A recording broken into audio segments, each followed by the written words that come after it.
పేపర్లో స్టోరీ కనపడితే దాన్ని ఆర్టికల్ కనపడితే దాన్ని స్టోరీ లాగా ఎలా చేస్తే బాగుంటుందని మనందరం డిస్కస్ చేసుకున్నాం. అటువంటిది అక్కడ కాంప్రమైజ్ కాకుండా ఇవాళ నువ్వు అక్కడ కూర్చున్నావు. All the best.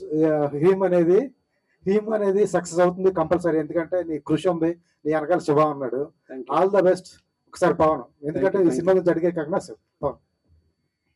పవన్ నీ దాని కాస్ట్యూమ్స్ ఏం పెట్టినట్లేడు మీ శివ. నీ కష్టం కూడా నాకు తెలుసు, ఎందుకంటే స్టిల్ ఫోటోగ్రాఫర్గా వచ్చావు, అంచెలంచెలుగా ఎదిగి ఇవాళ ఈ స్టేజ్ లో కూర్చున్నావు. మేము ఇక్కడే ఉన్నాం, మేము కూడా రావాలి అక్కడికి. All the best Pavan. కూడా శివ, నువ్వు ఇక్కడ కూర్చుంటే ప్రతి ప్రొడ్యూసర్ నువ్వు ఒక క్వశ్చన్ అడుగుతూ ఉంటావు. కాస్ట్ లేరు, పోస్టర్ మీద ఎవరు లేరు, కొత్త డైరెక్టరు, కొత్త హీరోలు, ఎట్లా చూస్తారు, ఆడియన్స్ ఎలా వస్తారు ఏంటంటే, శివమల్లాల పోస్టర్ కానీ శివమల్లాల పేరు వేస్తే వచ్చేస్తారా, లేకపోతే పవన్ చూసి కానీ మా రాయేష్ని చూసి కానీ వేస్తే వస్తారా? నువ్వు అడిగే క్వశ్చన్ ప్రొడ్యూసర్స్. నేను రెగ్యులర్ గా అడిగే క్వశ్చన్, నిజంగా కూడా ఇదే క్వశ్చన్ నన్ను నేను వేసుకున్నాకనే థియేటర్స్కి వచ్చి ఇప్పటిగా వచ్చేసి సినిమాలకి థియేటర్స్ ఫుల్ అయిపోతాయని నేను చెప్పను. మౌత్ పబ్లిసిటీతో లిమిటెడ్ గా ఒక సినిమాని కనుక ప్లాన్ చేసుకుంటే మెయిన్ పెద్దగా 250 థియేటర్లు రిలీజ్ చేస్తాను అట్లా చెప్పను. ఒక చిన్నగా స్టార్ట్ చేసేసుకొని ఒక్కొక్క థియేటర్ దగ్గర నుంచి మౌత్ పబ్లిసిటీకి వెళ్తుంది. ఇట్లాంటి హారర్ ఫిలిమ్స్ కి ఒక మార్కెట్ ఉంటుంది డెఫినెట్ గా. ఆ మార్కెట్ కోసం ట్రై చేస్తున్నాను. రాయేష్, ఒక్కసారి అడిగేసేస్తాను. ఏంటి ఇటువంటి స్టోరీస్ ఎక్కడో చూస్తాము, లేకపోతే వింటాము, లేకపోతే ఊర్లో విన్నవి దెయ్యం పట్టిని అంటాము, చాలా ఉంటాయి. ఏంటి ఎక్కడి నుంచి ఎక్కడ రియల్ గా జరిగిన ఇన్సిడెంట్సా, లేకపోతే ఫిక్షనల్ స్టోరీ ఏదన్నా? లేదు, రియల్ గా జరిగిన ఇన్సిడెంట్. న్యూస్ ఫాలో అవుతాను కదా, అందులో నుంచి తీసుకున్న స్టోరీ ఇది. కర్ణపిశాచి బ్యాక్గ్రౌండ్. సో కర్ణపిశాచి సాధన చేసిన నార్మల్ అతను లైఫ్ లో ఏం జరుగుతుంది, ఒకవేళ సాధిస్తే ఏమవుతుంది అనే దాన్ని ఇంట్రెస్ట్ గా తీసుకున్నాను అనమాట. న్యూస్ నుంచి తీసుకున్నదే. ఓకే. కమర్షియల్ ఎలిమెంట్స్ ఉంటాయి. కమర్షియల్ ఎలిమెంట్స్ ఉంటాయి. ఓకే. ఇప్పుడు 5,000 రూపాయల ప్రశ్న.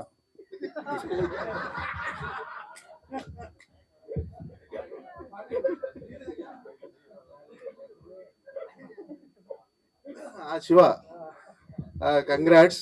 Thank you. మాలో నుంచి ఒకరికి ప్రొడ్యూసర్ అయ్యావు, కంగ్రాట్స్. అంటే ఫస్ట్ సినిమా రిలీజ్ తర్వాత సక్సెస్ ఆ ఫెయిల్యూర్ అనే తర్వాత సంగతి. ఫస్ట్ ఒక సినిమా తీయటమే ఒక అచీవ్మెంట్. అంటే ఈ రోజుల్లో ఒక సినిమా తీయటం అనేది పెద్ద అచీవ్మెంట్. సో అంటే ఇన్ని రోజులు ఇటువైపు ఉండి ఇప్పుడు అటువైపు వెళ్ళావు. ఏంటి ఎక్స్పీరియన్స్ ఎలా ఉంది? అంటే ఒక ప్రొడ్యూసర్ కష్టాలు తెలిసాయా ఏంటి? నిజంగా ఒక ప్రొడ్యూసర్గా నువ్వు అంటే నీ ఎక్స్పీరియన్స్ ఎలా ఉంది? నాకు ఇప్పుడు ప్రొడ్యూసర్లు అందరూ అన్నం పెట్టే దేవుళ్ళకి కనబడుతున్నారు. ఎందుకంటే నేను ఒక చిన్న అటెంప్ట్, ఒక 34 కాల్ షీట్లు చేస్తేనే ఎంత పెయిన్ ఉండిందో తెలిసింది. కానీ నాకు ముందే అవగాహన ఉంటుంది, కొద్దిగా జాగ్రత్తగా చేసుకున్నాను. నాకు ముందే ఐడియా ఉంటుంది. ఇప్పుడు ఇక్కడ 100 రూపాయలు అవుతుంది అన్న దగ్గర 115 రూపాయలు 120 రూపాయలు పెట్టుకోవటం నాకు అలవాటు. ఆ జాగ్రత్త నన్ను ఇక్కడ దాకా తీసుకొచ్చింది అనుకుంటున్నాం. అది ఎక్స్పీరియన్స్ ఉండింది. చాలా ఉంటాయి, అసలు ఊహించని ఖర్చులు వస్తాయి, వాటన్నిటిని తట్టుకోవాలి. అదైతే మాత్రం నేను ఒకరోజు షూటింగ్ జరుగుతున్నప్పుడు సడన్ గా నేను ఎప్పుడైతే లేనో ఆ షూటింగ్ ప్లేస్ లో పోలీసులు వచ్చేసి సంబంధం లేకుండా ఆపేశారు. ఆ రోజు నేను ఆల్రెడీ పర్మిషన్ కోసం తీసుకున్నా కూడా ఆపేస్తే జస్ట్ వాళ్ళ ఈగో సాటిస్ఫై చేయడం కోసం నేను ఆ రోజంతా షూటింగ్ క్యాన్సిల్ అవ్వాల్సి వచ్చింది. దాదాపు ఒక్కరోజు నాకు 3,50,000 రూపాయలు నష్టం. అది మా టీంకి కూడా తెలియదు నేను ఆ ఎఫర్ట్ ఎలా చేసుకున్నాను అంటే. జరుగుతుంటాయి ఇవన్నీ కూడా, చాలా అనుచితంగా వస్తాయి, అసలు సంబంధం లేకుండా వస్తాయి. తప్పనిసరి పరిస్థితుల్లో అన్ని చేసుకుంటేనే ప్రొడ్యూసర్ అవుతాడు. అందుకే నాకు ప్రొడ్యూసర్ దేవుళ్ళ కనబడుతున్నాడు. అది చిన్న ప్రొడ్యూసరా పెద్ద ప్రొడ్యూసర్ అనేది లేదు. ఎవరికైనా సరే ఒకరోజు షూట్ జరుగుతుంటే 100 మందికి భోజనం వస్తుంది. అదైతే నేను కూడా నమ్ముతున్నాను. Shivanna, thank you. Shivanna, hi Rajesh. All the best అన్న. ఈ సినిమా గురించి ఎప్పుడు చెప్పినా విఎఫ్ఎక్స్ గురించి చెప్పేవాడు ఎప్పుడు. బేసిక్ గా అంటే సింహభాగం, ఈ సినిమాకి సంబంధించి బడ్జెట్ లో సింహభాగం విఎఫ్ఎక్స్ కే పెడుతున్నట్టు అనిపిస్తుంది. సో ఏ కంపెనీ చేస్తుంది, దీనికి కేర్ ఎలా తీసుకున్నారు విఎఫ్ఎక్స్ సంబంధించి? ఐరేంద్రి స్టూడియోస్ అని ఆ కుర్రోడు పవన్, నాకు మన రాజేష్ గారు ఈ టీం ద్వారానే పరిచయం. అరవింద్ అనే కెమెరామెన్, వీళ్ళందరూ కూడా అందరు కలిసేసి తీసుకున్న డెసిషన్. ఆ పవన్ అనే అతను వచ్చి నాకు ఇప్పుడు ఓన్లీ అప్పుడు అతను విఎఫ్ఎక్స్ మీద వర్క్ చూపించాడు నాకు. అతను చాలా హాలీవుడ్ సినిమాస్ కి ఇట్లా వీళ్ళు ఏం చేస్తారంటే విఎఫ్ఎక్స్ వర్క్ అంటే అందరూ ఒక పేరు అనుకుంటారు కానీ ఆ పేరు చేయరు. వీళ్ళందరూ డిస్ట్రిబ్యూట్ చేస్తారు. వర్క్ని. ఆ వర్క్ని ఎలా డిస్ట్రిబ్యూట్ చేస్తారు, ఎంత ఫాస్ట్గా ఇవ్వగలరు అనేది నాకు పవన్ చూసినప్పుడు చాలా యాక్టివ్ కనిపించాడు. అది కాక పెళ్లి కానీ కుర్రోడు కావడంతో 24 గంటలు మా టీంతో ఎఫర్ట్ చేసేవాడు. ఇక్కడ రాజేష్ గురించి చెప్పాలి. రాజేష్కి నిజంగా నేను చాలా ఒక డైరెక్టర్కి ఇచ్చే పెద్ద పెద్ద ఎఫర్ట్స్ నేను నిజంగా ఇవ్వలేకపోయాను. నేను ఇవ్వలేననేది ముందు తెలుసు ఆయనకి. రాజేష్కి తెలుసు, నా టీం అందరికీ తెలుసు నేను ఎలాగా సినిమా ప్లాన్ చేశాను అనేది. అందుకని నాకు ఎఫర్ట్గా ఏమనిపించలేదు. అందుకనే రాజేష్ వెళ్ళి 24 గంటలు విఎఫ్ఎక్స్ టీంతో కూర్చునేవాడు. వీళ్ళందరూ కూర్చొని ఒక వర్క్ని చేసుకుంటూ వచ్చినప్పుడు, అందుకే 2 షాట్లు అన్నది 218 షాట్లు అయినా సరే చాలా ఎఫర్ట్ పెట్టి చేసుకున్నారు. అవన్నీ మనం రాజమౌళి గారి లాగా అద్భుతంగా ఉంటాయి ఎట్లని కాదు, మా కథకి ఏం కావాలో అవి ఉంటాయి. అంతవరకు మాత్రం మేము ఖచ్చితంగా చేసుకోగలిగాం. ఆ విషయంలో పవన్ ఖచ్చితంగా అందించాడు మాకు. ఆల్ ద బెస్ట్ అండి. రాజీవ్ గారు సార్ ఈ క్యారెక్టర్ విన్నాక ఓకే చేస్తారా, లేదంటే శివ మల్లాల ప్రొడ్యూసర్ అనగానే ఓకే అనే సరే? శివ మల్లాల ప్రొడ్యూసర్ అనగానే ఓకే చేశాను.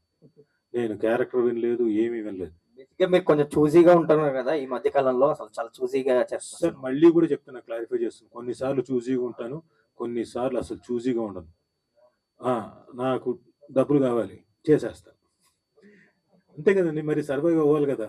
కొన్నిసార్లు సర్వైవ్ అవ్వడం కోసం చేస్తాను, కొన్ని నన్ను నేను సాటిస్ఫై అవ్వడం కోసం చూజీగా ఉండి చేసుకుంటాను. ఇది ఎస్పెషలీ నేను కేవలం శివ మల్లాల అనే వ్యక్తి కోసమే చేశాను. ఫోన్ చేశాడు, ఎస్ ఐఎమ్ డూయింగ్ ఇట్, అంతే. సో వినకుండానే అవసరం లేదు. కొన్ని చోట్ల అలాంటివన్నీ పెట్టుకోకూడదు, అందుకని అలా పెట్టుకోలేదు. అండ్ డ్రాగన్ లో మీరు ఒక క్యారెక్టర్ చేయబోతున్నారు. సో ఎప్పుడు జాయిన్ అవుతున్నారు, జాయిన్ అయ్యారా ఆల్రెడీ? సార్ ఇప్పుడు ప్రస్తుతం ఇప్పుడు ఏమని చెప్పాను అనుకోండి, బాగోదు. అప్పుడు జాయిన్ అయ్యారా, జాయిన్ అవ్వలేదా చెప్పండి. జాయిన్ అయ్యాను. రాజేష్ గారు, ఫస్ట్ ఆఫ్ ఆల్ కంగ్రాట్స్ అండి. Thank you. మా జర్నలిస్టుల్లో శివ గారు అంటేనే మాటలు మాంత్రికుడు అని మా ఫీలింగ్ అండి బేసిక్గా. అలాంటి మావాడిని మీరు కట్టుబడేశారంటే అసలు అది ఎలా జరిగింది? శివన్ నాకు ఎప్పటి నుంచో పరిచయం అండి. నేను మా టీవీలో పనిచేస్తున్నప్పటి నుంచే పరిచయం. సో అప్పటి నుంచి క్రికెట్ ఆడుతూ ఉండేవాళ్ళం. అంటే పర్టికులర్ ఈ హ్రీమ్ అనే టైటిల్కి రీజన్ ఏంటండి? టైటిల్ ఇది బీజాక్షరం అండి. ఓకే. సో ఈ హ్రీమ్ అనే మంత్రం వాడితేనే మనం ఏదైతే సాధన చేస్తామో ఆ యక్షిణి మాత్రం వస్తుందన్నమాట. సో యక్షిణిని మనం సాధించాలంటే హ్రీమ్ అనే మంత్రాన్ని వాడాలి. సో హీరో ఈ హ్రీమ్ అనే మంత్రాన్ని వాడి కర్ణపిశాచిని సాధిస్తాడు. సో ఆ పవర్ఫుల్ టైట్ ఉంటుందని చెప్పి అది పెట్టాం. బేసిక్గా మా శివ ఇట్లాంటివి నమ్ముతాడని నేను అనుకోను. అంటే మరి ఇట్లాంటి అసలు తన్ని ఎలా కన్విన్స్ చేయగలిగారు? అంటే స్టోరీ చెప్పాను, నచ్చింది ఆయనకి. కొత్తగా ఉంది. అంటే ఇప్పుడు దాకా కర్ణపిశాచి మీద ఎవరు తీయలేదు ఇలాంటి స్టోరీ. సో ఫస్ట్ టైం అనమాట. Rajesh, congratulations. Thank you. Proud of you. Thank you. ముందు నుంచి ప్యాషనెట్ గానే ఉండేవాడు రాజేష్. సో ఇవాళ ఒక సినిమా దర్శకుడిగా మన ముందు ఇలా కూర్చోవడం చాలా గర్వంగా ఫీల్ అవుతున్నాం. మేమందరం కూడా నీ గ్రోత్ అంతా చూసాం కాబట్టి ఖచ్చితంగా నువ్వు ఎప్పటికైనా ఇలాంటి ఒక మంచి ఉత్తమమైన స్థితిలోకి వస్తావని అప్పుడే అనుకున్నాం. All the best, good luck. హిరీమ్ అనే అక్షరంలోనే అంత పవర్ ఉంది. సో నీ వెనకాల శివ మల్లాల కూడా అంతే పవర్ ఉన్న వ్యక్తి. ప్లస్ చాలా కొత్త టెక్నీషియన్స్ ని, చాలా ప్యాషనెట్ పీపుల్ అందరినీ పెట్టుకుని ఇలాంటి ఒక చిత్రాన్ని తీయడం అనేది అది నీకు అదృష్టంగా ఫీల్ అవ్వాలి. ఇలాంటి ఒక సిచ్యుయేషన్ రావడం. All the best, good luck. Thank you అన్న. నేను శివాని గారిని నిన్ను కానీ ప్రశ్నించేంత ఏం లేదు, అన్ని తెలిసినయే. ఈ ప్రాజెక్ట్ స్టార్ట్ అయినప్పటి నుంచి చెప్పాడు రాజేష్ ఒక సినిమా చేస్తున్నాడు అన్న మనకని. సో ఇప్పుడు ప్రాజెక్ట్ మెటీరియలైజ్ అయ్యి ఒక టీజర్ దాకా వచ్చింది కదా, జెన్యున్ గా నీ ఫీలింగ్ ఎలా ఉంది? చాలా హ్యాపీగా ఉందన్న. అంటే నేను దీనికోసం మా టీవీ మానేసిన తర్వాత చాలా ట్రై చేశాను. సో అందరూ తిప్పించుకున్నారు కానీ ఎవరు సినిమా ఇవ్వలేదు. సో శివన్న దగ్గరికి వచ్చిన తర్వాత ఆయన స్టోరీని దాన్ని నన్ను నమ్మి చేశారు ఆయన. చాలా హ్యాపీగా ఉందన్న. శివ, నీకే అడగట్లేదు. రగన్న, మొదటిసారి నిర్మాతగా పేరేసుకొని మొదటిసారిగా నిర్మాతగా నీ పేరు పడుతుంది. ఇండస్ట్రీలో నువ్వు ఎవరిని అడిగినా ఖచ్చితంగా కాదనరు. సో ఈ చిత్రానికి నీ శక్తిని ఎంతవరకు వాడావు? ప్లస్ అంటే అభిమానంతో చేసే వాళ్ళు బడ్జెట్స్ చూడరు కాబట్టి నువ్వు అనుకున్న కంఫర్ట్ బడ్జెట్లో ఈ సినిమా చేయగలిగావు. సో ఈ ప్రోత్సాహాన్ని ఎలా ఫీల్ అవుతుంది? నిజంగా నిజంగా అదైతే మాత్రం వాస్తవం. ఫస్ట్ నేను అనుకున్న బడ్జెట్ కు ఏమాత్రం దాటలేదు. ఇది నిజంగా ఎవరు చేసినా సరే ఇప్పుడు నేను చేసిన దానికంటే కూడా 2 ఎక్స్ట్రానే అవుతుంది తప్ప తక్కువ అయితే అవదన్నా.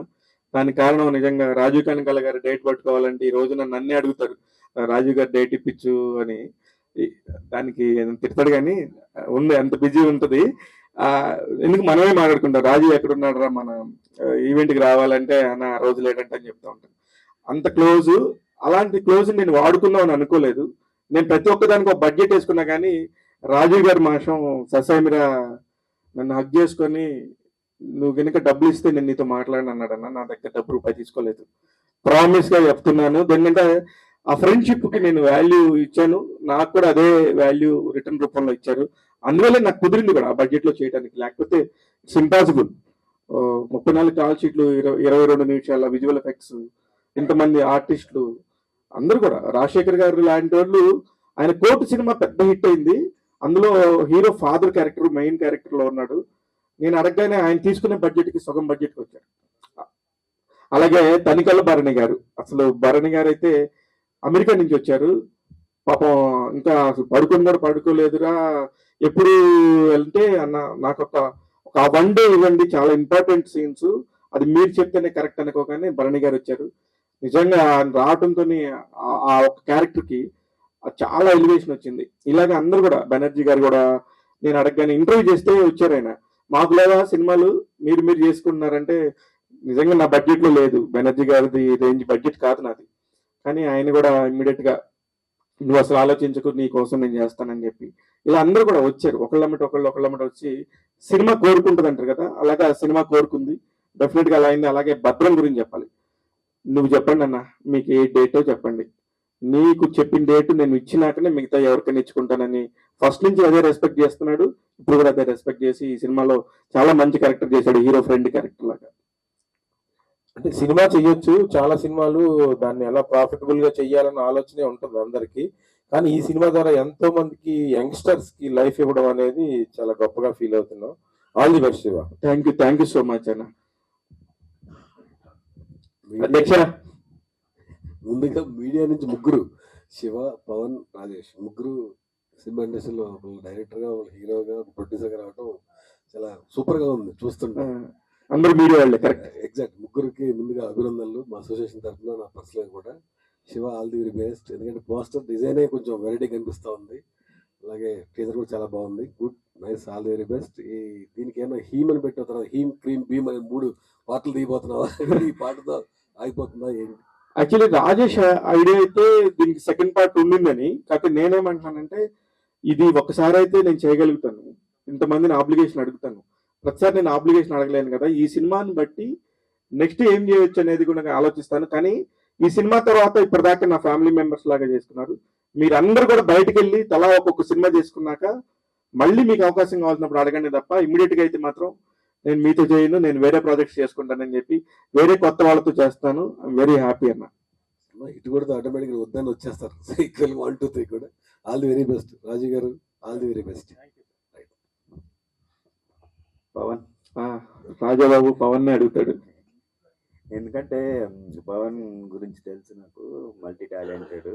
ఈ ఒక పని ఇస్తే, ఒక పనిని నమ్మితే ఎంత డెడికేటెడ్గా చేస్తాడో నాకు తెలుసు. మాది 4 సంవత్సరాల జర్నీ ఆల్మోస్ట్. సో అన్నిట్లో మీరు సక్సెస్ అయినట్టు యాక్టర్గా కూడా సక్సెస్ అయ్యి మంచి పేరు ప్రఖ్యాతులు సంపాదించాలి. శివకి మంచి పేరు కావాలి. షూర్ సార్, తప్పకుండా. Okay, right. శివ మళ్ళా హాయ్ అండి. అంటే ఈ సినిమా గురించి మాట్లాడినప్పుడు అనేవారు, అంటే షూట్ అంతా కంప్లీట్ అయిపోయింది, విఎఫ్ఎక్స్ ఎప్పుడైతే క్వాలిటీ నాకు నచ్చుద్దో, ఎప్పుడైతే జనాలు వేలైతే చూపించుకుని ఉంటారో అప్పుడే రిలీజ్ చేస్తానని చెప్పేవారు. సో మరి ఫైనల్లీ ఆ క్వాలిటీ వచ్చిందా?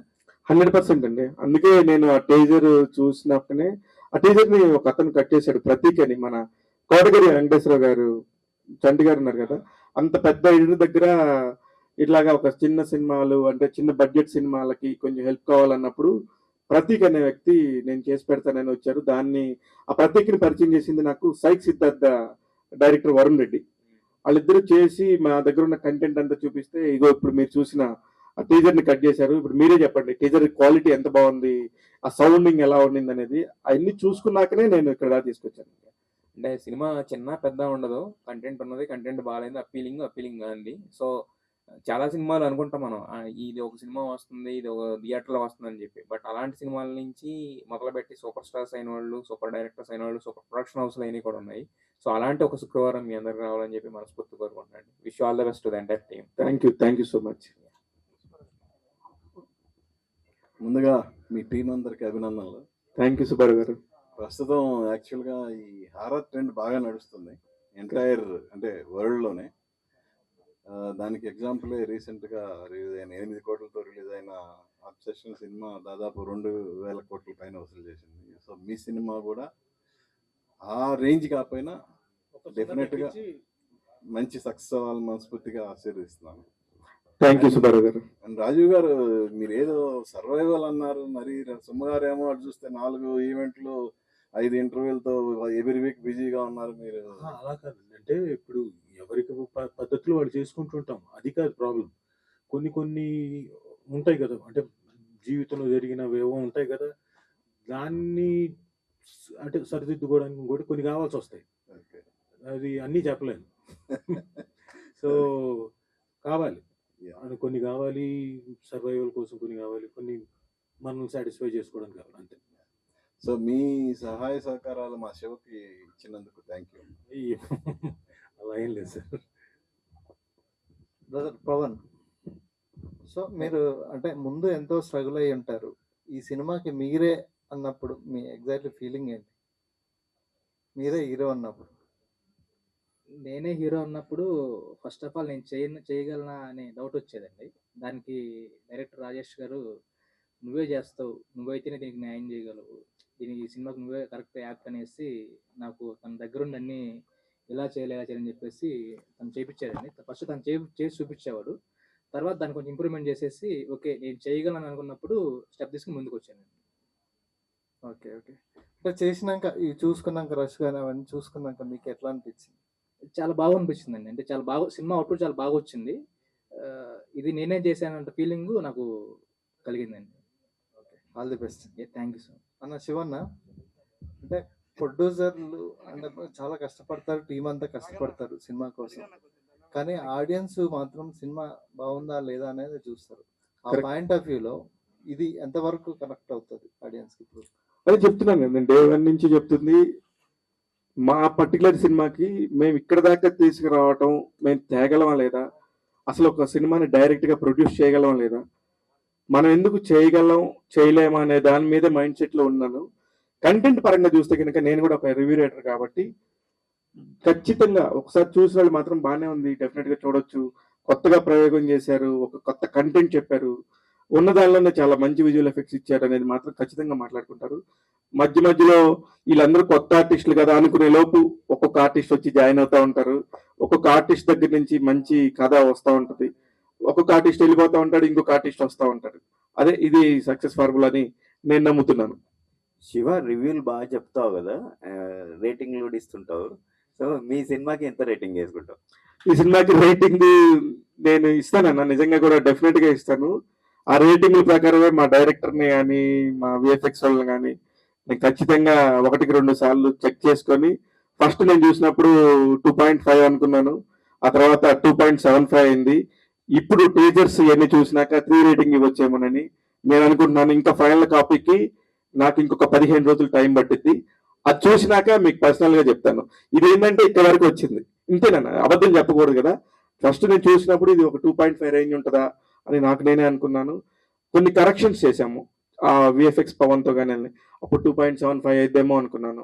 ఆ తర్వాత ఇప్పుడు టీజర్ ఇవన్నీ వచ్చి సౌండ్ మిక్స్ చేసి అంతా మిక్స్ అయినాక 100% మనం ఒక 3 రేటింగ్ సినిమా ఇచ్చాను అనేది మాత్రం నేను అనుకున్నాను. థియేటర్స్కి వచ్చే ముందు ఖచ్చితంగా చెప్తాను, అది నెక్స్ట్ ప్రెస్ మీట్ లో. చెవిందర్,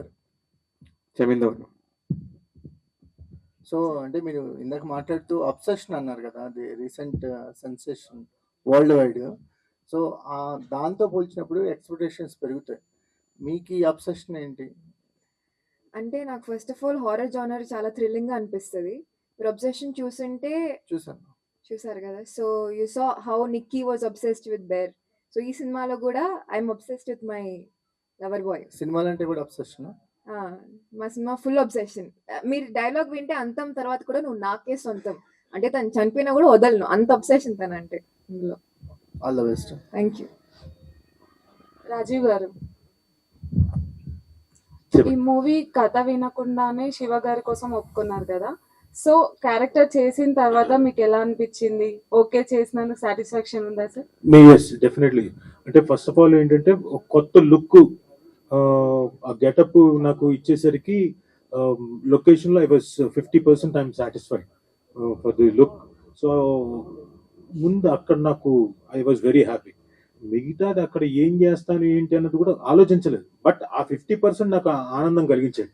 అండ్ సుబ్బారావు గారు ఇందాక అడిగారు ఏంటి ఏంటి కొన్ని చేస్తారు కొన్ని ఏంటి మీకేంటని. అంటే నా పర్సనల్ అలవాట్లు ఉంటాయి కదా కొన్ని దానికోసం సంపాదించుకోవడానికి అంతే. మిగతా ఎట్లా ఇంటికి వెళ్ళాలి కదా. ఇంకా మీకు ఏమైనా any other questions? Hi sir. Hi hi, ఎలా ఉన్నారు? గుడ్. How are you? మీరు బాగుంటారు నాకు తెలుసు సార్. ఈ ప్రాజెక్ట్ చేసినప్పుడు లైక్ ఎన్ని డేస్ మీరు షూట్ చేశారు? అండ్ మీ క్యారెక్టర్ మీకు చెప్పినప్పుడు ఏంటి అసలు ఓకే ఈ క్యారెక్టర్ చేద్దాం అని అనిపించిందా అసలు, లేకపోతే ఓకే శివమల్లాల గారి కోసం చేశారా? నేను శివ మల్లాల గారి కోసమే చేశాను. సినిమా మొత్తం 34 రోజులు చేశారు. ఓకే, నేను లొకేషన్కి వెళ్ళిన తర్వాత నా క్యారెక్టర్ నిడివిని బట్టి దాదాపుగా ఒక 5 days 6 days చేశాం. లెట్స్ సీ అది ఇప్పుడు లెంత్ని బట్టి ఏమవుతుందో ఏంటి, ఉంచుతారో తీసేస్తారో. సో రిలీజ్ అయిన తర్వాత కానీ తెర మీద చూసుకుంటే కానీ చెప్పలేము కొన్నిసార్లు. So that way. But I'm very satisfied with my getup and character also. అంటే ఒక డిఫరెంట్ క్యారెక్టర్. అది కూడా శివ విన్నాడు కాబట్టి నమ్మాడు కాబట్టి నేను పిలిచాడు, లేకపోతే పిలవడు.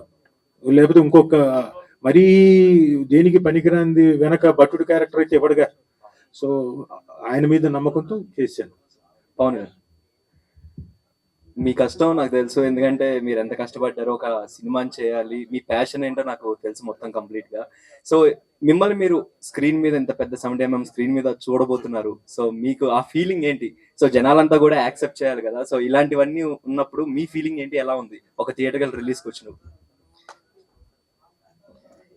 70mm స్క్రీన్ మనం చూసుకున్నప్పుడు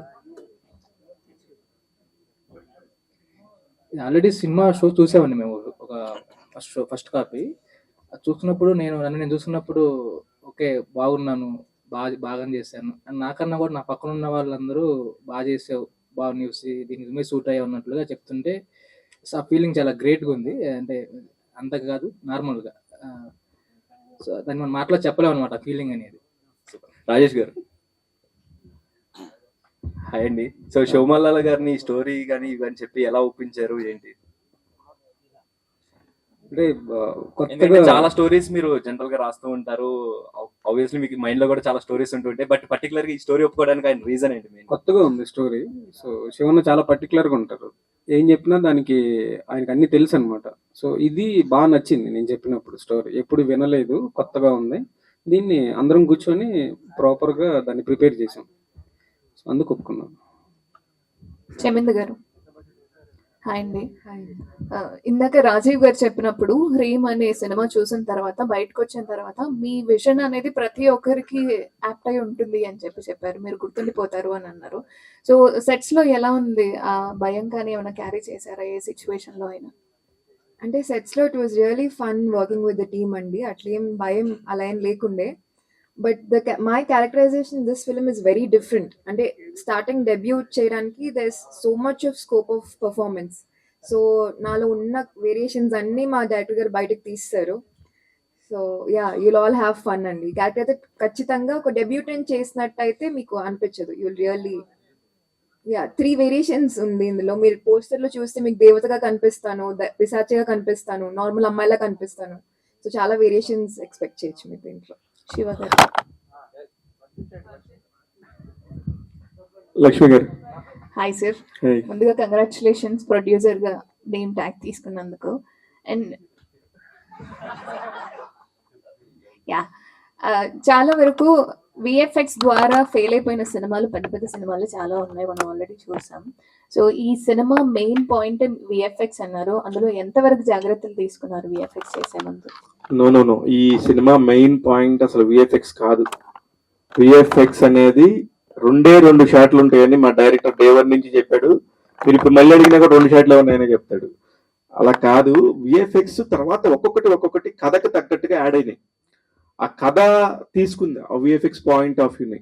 ఇప్పుడు లేదంటే రాజీవ్ కనకాల గారు మా దగ్గర బడ్జెట్ లేకపోతే మామూలుగా వచ్చేస్తాడు. రాజీవ్ కనకాల గారు వచ్చేసి ఊరికి ఆ ఇంట్లో అలా ఏలు పెట్టగానే చేయి పెట్టగానే అక్కడ మంత్రం, శ్రీ మంత్రం వస్తుంది, ఉంటది కదా ఒకటి చార్ట్, శ్రీచక్రం అలా ఫామ్ అయిపోతుంది. అలా ఫామ్ చేయడానికి విఎఫ్ఎక్స్ లేకపోతే అలా కూడా చేసి అతను ఇక్కడ ఏదో ఉందని చెప్పొచ్చు మామూలుగా విజువల్ గా లేకుండా. కానీ విజువల్ గా చేస్తే ఉండే ఎఫెక్ట్ ఏందనే దాని మీద మాకు ఒక ఐడియా ఉండి అక్కడ పెంచుకున్నాం. అది రాయేష్ తప్పు కాదు, ఎవరు తప్పు కాదు. దానికి కథకు అవసరమైంది, కథ డిమాండ్ చేస్తా వెళ్తుంది కాబట్టి మేము కూడా టైం తీసుకున్నా పర్లేదని చెప్పేసి చేసుకున్నాం. యాక్చువల్లీ ఇది 8 నెలల్లో మేము ఫస్ట్ స్టార్టింగ్ నుంచి 8 నెలల్లో రిలీజ్ చేద్దాం అనుకున్నాం, కానీ 9 నెలల 15 రోజులు అయింది. దానికి కారణం ఆ విజువల్ ఎఫెక్ట్స్, ఆ క్వాలిటీ బాగా రావటం అంతే. Sure, థ్యాంక్ యూ అన్న. Congratulations first of all. So happy for you అన్న. Thank you Sunil. అది అంటే మీరు చాలా ప్రాక్టికల్ గా ఉంటారు అండ్ చాలా ఆన్ పేపర్ అంటే ఆన్ పాయింట్ మాట్లాడతారు. సినిమా తీసేటప్పుడు చాలా డిఫరెంట్ పర్స్పెక్టివ్స్ ఉంటాయి, లైక్ ఐడియాలజికల్ డిఫరెన్సెస్ వస్తాయి. ఇనిషియల్ గా స్టార్ట్ చేసినప్పుడు ఒకటి అనుకుని అండ్ సినిమా ఫినిష్ అయ్యేటప్పటికి డైరెక్టర్ కి అండ్ ప్రొడ్యూసర్స్ కి మధ్య చాలా డిఫరెన్సెస్ వస్తాయి. మనం చాలా సందర్భాల్లో వాటి గురించి కూడా డిస్కస్ చేసాం. సో మీ పర్స్పెక్టివ్ ఎట్లా ఉంది? సేమ్ ఐడియాలజీ కంటిన్యూ చేసారా లాస్ట్ వరకు కూడా డైరెక్టర్ కి మీకు, అండ్ ఏదైనా డిస్కషన్స్ కానీ? Very interesting question Sunil. Cinema అన్నాక ఖచ్చితంగా కూడా ప్రతి ఒక్కళ్ళ దగ్గర గొడవలు ఉంటాయి. ఏం గొడవలు అంటే అది నాకు ఆ సీన్ అలా కావాలి, ఈ సీన్ ఇలా కావాలనే గొడవ ఉంటుంది. కానీ ఇందులో డిఫరెంట్ గా నాకు ఆ ప్రాబ్లం రాలేదు ఎప్పుడు. ఇందులో వచ్చిన గొడవ ఏంటంటే అసలు ఊహించలేదు ఎప్పుడు. అలాంటి విచిత్రమైన గొడవలు వచ్చాయి తప్ప సినిమా కంటెంట్ పరంగా ఎప్పుడు గొడవలు రాలే. ఫైనల్ గా దేనికంటే రాజేష్కి చాలా క్లారిటీ ఉంటుంది, నేను ఇది చేస్తున్నాను అని ఖచ్చితంగా వచ్చి నాకు చెప్పాడు అనమాట. ఇది చేస్తానంటే దానికి బడ్జెట్ ఎంత అవుతుంది, అది మనం చేయగలం లేదా అని రాజేష్ నేను ముందు మాట్లాడుకున్నాకనే బయటకు వెళ్తుంది. ఆ బయటకు వెళ్ళినప్పుడు ఎవరికి తెలియని విషయం ఏంటంటే రాజేష్కి ఒక్కడికే తెలుసు అనుకుంటారు, కానీ రాజేష్ నాకు అది ముందే చెప్పుంటాడు. అందుకని ఇది ఇంత దాకా రాగలిగింది అనేది నా ఫీలింగ్. రాలా గొడవలు అనేది అసలు గొడవ నా దగ్గర గొడవే ఉండదు, మీకే తెలుసు. ఏదన్నా ఉన్నా కూడా సరే రావనే అనుకుంటాను, వదిలేస్తాను తప్ప అసలు గొడవే ఉండదు నాకు. ఇప్పుడు ఎవరితోనూ కూడా గొడవ లేదు. ఇందులో అంటే ఇంక మన ఇంట్లో పిల్లోడు రాజేష్ లాగా, సొంత బ్రదర్ లాగా కదా. వాడు ఏదైనా అడిగితే సారీ రాజేష్ వాడన్నాను, అడిగితే నేను ఇట్లా కాదమ్మా ఇట్లా చేద్దామని చెప్పేవాడిని తప్ప కావాలని అతను నేర్చుకోవాలని అతనికి అసిస్టెంట్ కూడా ఇవ్వలేదు నేను. ఆఫ్టర్ షూటింగ్ కో డైరెక్టర్ వెళ్ళిపోయారు, 2 అసిస్టెంట్ డైరెక్టర్ వెళ్ళిపోయారు. రాజేష్ నువ్వు వెళ్ళి విఎఫ్ఎక్స్ దగ్గరికి వెళ్ళమనేవాడిని, హార్డ్ డిస్క్ తీసుకుని వెళ్ళేవాడు. ఇట్లాంటి డైరెక్టర్ ఉంటే ఏ నిర్మాతకైనా సుఖం, చాలా మంచి డైరెక్టర్ అవుతాడు అంటానికి ఇది ఒక ఉదాహరణ. డౌన్ టు ఎర్త్ ఉంటాడు అన్నిటికంటే. అతను అద్భుతంగా తీస్తాడా, రాజమౌళి గారి లాగా తీస్తాడా అని నేను చెప్పను, కానీ అతను అనుకున్నది మనం ఇచ్చిన రూపాయికి మాత్రం ఖచ్చితంగా న్యాయం చేస్తాడు. అందులో అయితే రాజేష్ నేను అసలు పేరు పెట్టను. రాజేష్కి ఇప్పుడు కాదు, నిజంగా చెప్తున్నా, ఈ రోజు చెప్తున్నాను, రాజేష్ నీకు ఎప్పుడు చెప్పలేదు, ఈ సినిమాలో కనుక నిజంగా ప్రాఫిట్స్ వస్తే ఖచ్చితంగా నా ప్రాఫిట్స్ లో నీకు 10% ఇస్తాను.